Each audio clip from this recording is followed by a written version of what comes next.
Okay, I have to do a part two of this video because for whatever reason, this program keeps glitching and will not let me have, it won't do the end of the video. So we're going to go ahead and try this again. And I was telling you, on your worksheet that you see right here, it says, why do individuals and societies sometimes evaluate economic choices differently?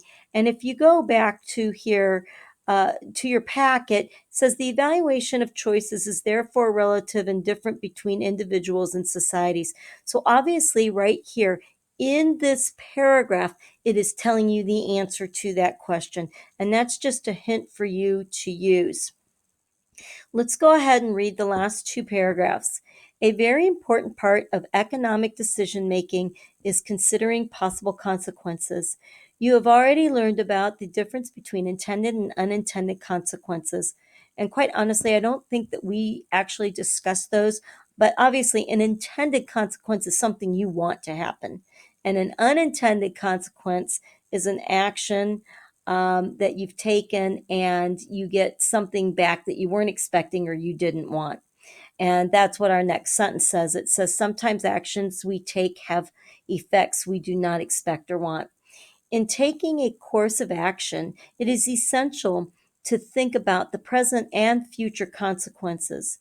This should be part of weighing the pros and cons of each choice and option.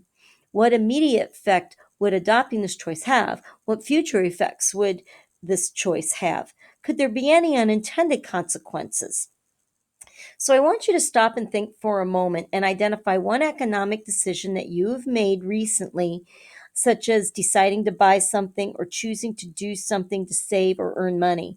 And then use the decision making model you learned in this chapter to evaluate, did you make a good decision based off of your own values, or did you not make a good decision?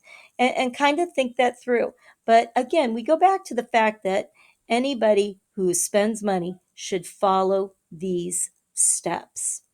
Now we have the worksheet again that goes along with uh, this section. And I just accidentally showed you a few answers there as I'm working on um, my copy of the homework. And that would be the end of this video. So you're going to have to watch part one, and then this would be part two of the video. Have a good evening.